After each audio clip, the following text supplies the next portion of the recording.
Kaunti ya Nyandarua wamehimizwa kuripoti visa vya dhulma katika jamii ili kupunguza idadi kubwa ya visa hivyo, hususan baina ya wanandoa. Wakizungumza katika hafla ya uhamasishaji kwa jamii kupitia mashindano ya voliboli ya wasichana mjini Ndemi, eneo bunge la Kipipiri, viongozi na wakazi wameelezea kutamaushwa na kuwepo kwa visa vingi ambavyo haviangaziwi katika jamii, hivyo kusababisha waathiriwa kujitia kitanzi au kujiingiza katika uraibu. Laban Mukinda na taarifa hii.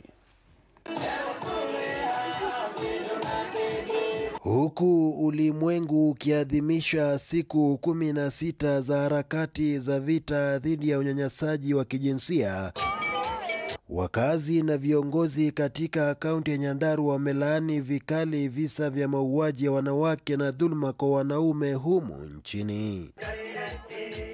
Wakizungumza katika hafla ya uhamasishaji kwa jamii kupitia mashindano ya voliboli iliyoandaliwa na afisi ya mwakilishi wa kike Nyandarua mjini Ndemi, eneo bunge la Kipipiri, wakazi hao wanasema kuwa ndoa nyingi Nyandarua hukumbwa na matatizo na mara kwa mara wanandoa hujipata kwenye malumbano ambayo husababisha vita, majeraha na pia vifo. Unakuta watu wanapigwa, mama wanapigwa na mabwana zao, unaona inaonyeshwa kwa social media. Haya, unapata pia wazee wanapigwa. So tunaona ya kwamba hii mambo ya gender based violence imekuwa sana kwa wingi. Hili wanasema ni kutokana na mitazamo na mila katika jamii ambayo hairuhusu wanandoa kuzungumzia changamoto zao za nyumbani, hivyo wengi usalia kimya licha ya matatizo mengi. Wakati mimi nitapigwa nitoke kwa mume wangu nirudi nyumbani, they brand us some names,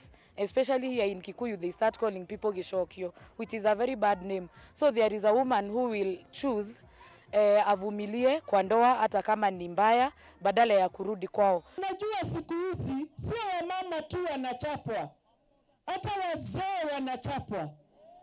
Wazee wanachapwa ni kunyamaza, wamenyamaza. Tafadhali ongea, kwa sababu wale wananyamaza wanajiua. Tunahitaji wasichana wenye wataoleka kesho, tunahitaji generation ya kesho, tunahitaji mapresident wa kesho, women rep wa kesho, MCA, lakini mkiwana hivyo tutaisha, tutabaki hivyo. Hata hivyo, watetezi wa haki za binadamu na mwakilishi wa kike Faith Gitau wametoa wito wa kuwepo kwa njia mbadala kuwasaidia waathiriwa, ikiwa ni pamoja na serikali kujenga vyumba salama kote nchini ambapo wanaweza kutafuta usalama na kupokea matibabu pamoja na ushauri nasaha baada ya kudhulumiwa. We also do not have a safe house.